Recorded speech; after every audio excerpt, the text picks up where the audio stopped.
நாம் வந்து இந்த மூலிகைகள் அப்படிங்கிற ஒரு சொல்ல கேட்ட உடனே அது ஏதோ வித்தியாசமாக இருக்கும், வேறு கலரில் இருக்கும், கொஞ்சம் செங்கொழுந்தாக இருக்கும், இந்த மாதிரிலாம் ஒரு கான்செப்ட் வச்சுருக்கோம். நான் கூட சின்ன வயசில் என்னன்னாக்க மூலிகைனா அது வேறு மாதிரி இருக்கும் அப்படின்னு நினைப்பேன். அப்போ வந்து ஒரு மலைப்பகுதிக்கு வந்து நாங்கள் ஒரு ட்ரெக்கிங்காக போயிருந்தோம்.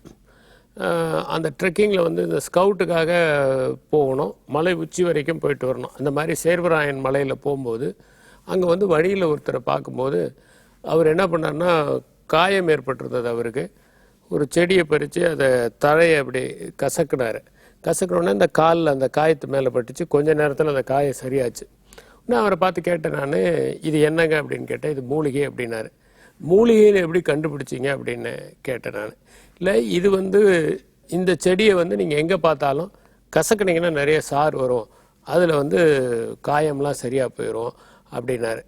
அப்போ நான் கேட்டேன், எவ்வளோ மூலிகைகள் இருக்கும் உலகத்தில் அப்படின்னு கேட்டேன்.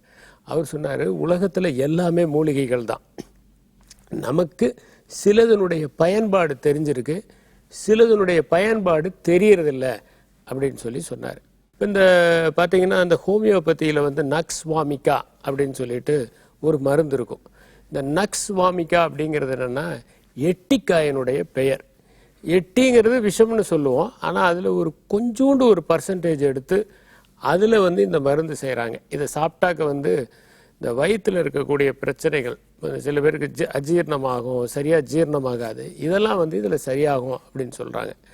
ஆனால் இது வந்து வேறு சில மெடிசன்ஸ்லேயும், நம்ம அலோபதி மெடிசனில் கூட இதை யூஸ் பண்ணுறதா சொல்கிறாங்க.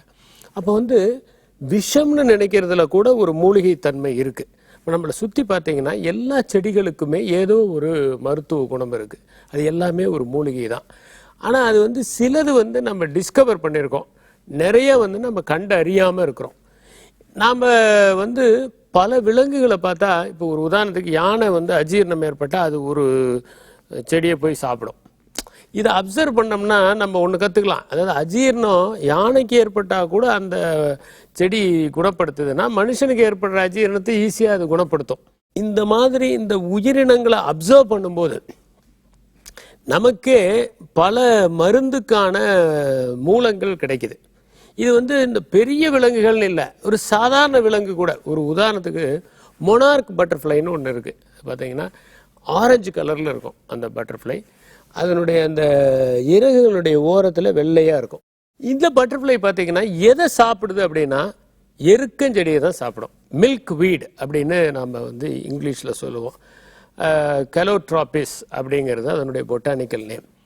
இந்த எருக்கஞ்செடியில் இது சாப்பிட்றதுக்கு காரணம் என்னென்னா, அந்த எருக்கஞ்செடியே ஒரு விஷமுள்ள ஒரு செடி.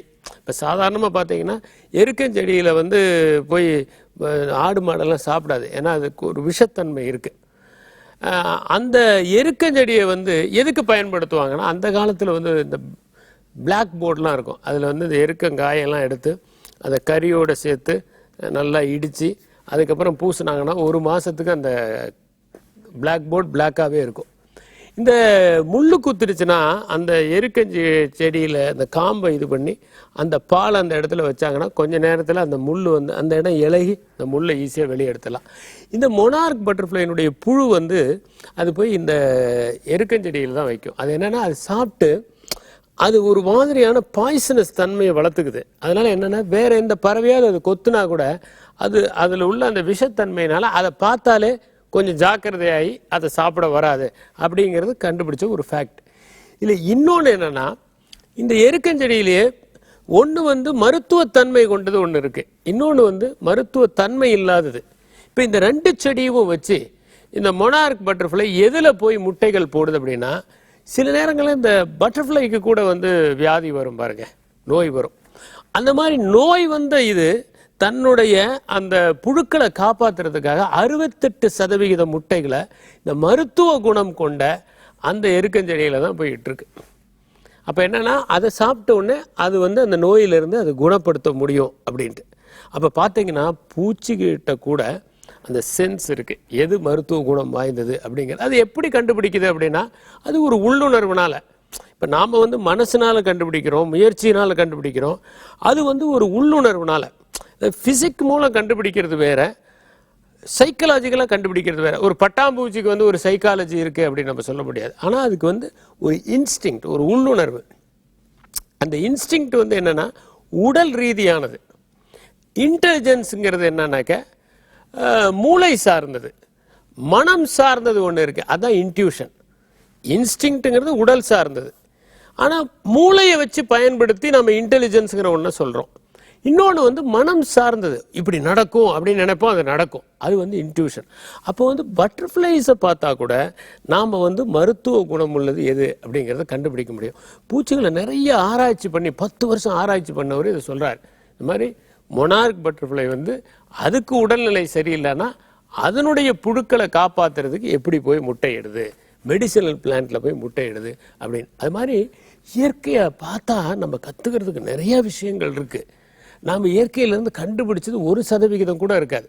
அதனால் நாம் கண்டுபிடிக்க வேண்டியதும் இன்னும் வந்து தெரிஞ்சுக்க வேண்டியதையும் இயற்கை நிறைய வச்சுருக்கு. இயற்கை தான் வந்து உலகத்திலேயே மிகவும் அதிக பக்கங்கள் கொண்ட புத்தகம். அதில் நம்ம 1-2 பக்கங்களை வாசிச்சுட்டு நிறைய வாசிச்சு தான் நினைக்கிறோம்.